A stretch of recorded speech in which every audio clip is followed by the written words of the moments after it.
ጤና ይስጥልን። ይህ ፋስት ዴሊ ነው። ሰላምታችን በያላችሁበት ይድረስ እያልን በዕለቱ የተሰሙ ዋና ዋና ጉዳዮችን ወደ እናንተ ይዘን ቀርበናል።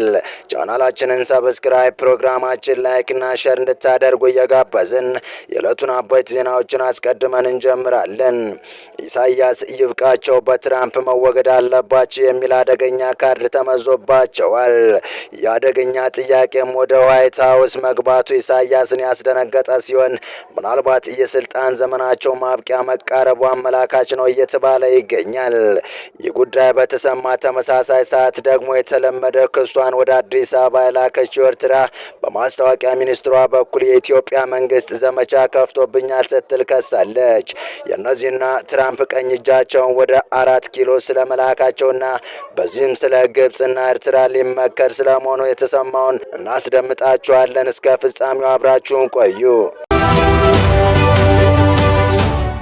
ፕሬዚዳንት ኢሳያስ አፈወርቂ በትራምፕ ጣልቃ ገብነት መወገድ አለባቸው የሚል አዲስ ሀሳብ ቀርቦባቸዋል። ይኸው ጥያቄ በትንታኔ መልክ የቀረበው ሲሆን በአሜሪካ መሪዎች በኩል ከፍ ያለ ተሰሚነት ባለው ሰው የቀረበ ነው። ሰውየው ማይክል ሩቢን የሚባል ሲሆን በአሜሪካ ፖለቲካ ውስጥ ተሰሚነት ያለው የፖለቲካ ጉዳይ ተንታኝ ነው። በግልና ከሌሎች ጋር በሚያደርጋቸው ምርምሮችና ጥናቶች ለአሜሪካ መንግስት የፖሊሲ መነሻ የሚሆኑ ግብዓቶችን እየተነተነ ያቀርባል። የቀጠናው ፖለቲካዊ ጥናቶችና ምርምሮች በመካከለኛው ምስራቅ እንደዚሁም አልፎ አልፎም በአፍሪካው ቀንድና ቱርክ ላይ መሰረታቸውን አድርገው ይታያሉ። ቀላል የማይባሉ ትንታኔዎች የአሜሪካ መንግስት የፖሊሲ ሀሳብና የውሳኔ ግብዓት ሆኖ ያገለግላል።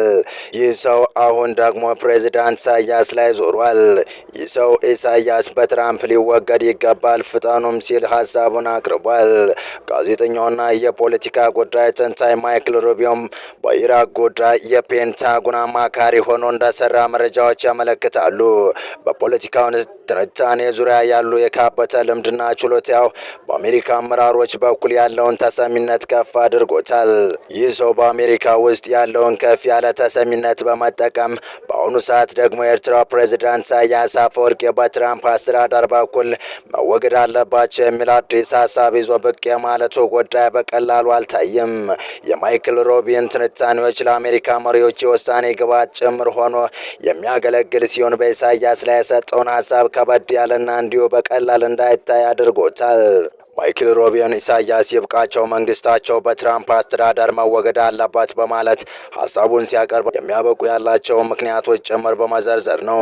የእስር ቤቱ ሀገር ወይም ፕሪዝን ስቴትን በማለት ኤርትራን የገለጻት ተንታኙ ማይክል ሩቢን ኢሳያስ የገዛ ዜጎቻቸውን ያለ ፍርድ አስረው ለዓመታት በእስር ቤት ለማማቀቅ ጀምረው የአሜሪካና የስዊድን ዜጎች ሳይቀር አስሮ የያዘ አደገኛ መሪ እንደሆነ መታወቅ ይገባልም ሲል አስታውቋል። ተንታኙ ማይክል ሩቢን ኢሳያስ በሀገር ውስጥ ከሚካሄዱት የሰብአዊ መብት ረገጦች ባሻገር ቀጠናዊ አለመረጋጋትን የሚፈጥሩ የተለያዩ ሀገራት ታጣቂዎችን ሳይቀር አሰልጥነው ወታደራዊ ስልጠናዎችን እንዲወስዱ በማድረግ የሌሎች ሀገራት ሰላም የሚነሱ ናቸው ሲል የመከራከሪያ ሀሳቦችን አቅርቧል።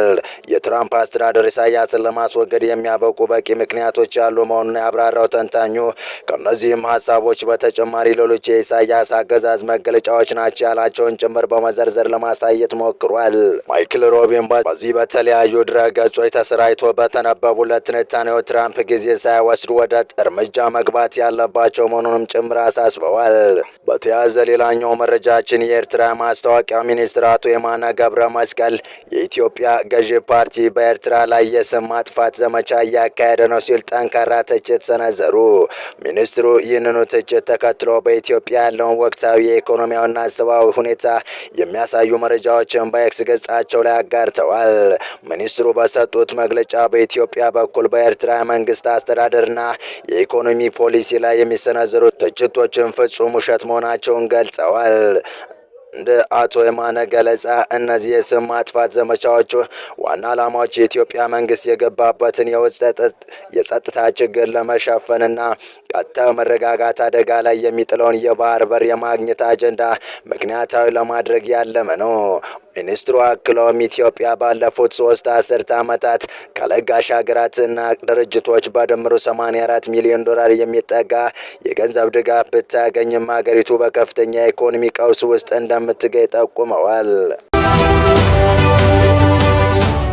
በቀጣይ መረጃ የአሜሪካ የውጭ ጉዳይ ምክትል ሚኒስትር ክሪስቶፈር ላንዶ እና የአሜሪካ የአፍሪካ አዛዥ ጀነራል ዳግቪን አንደርሰን በቀጣይ የሰላምና ደህንነት ጉዳዮች ላይ ከጠቅላይ ሚኒስትር አብይ አህመድ ጋር ለመምከር ወደ ኢትዮጵያ ሊጓዙ ነው።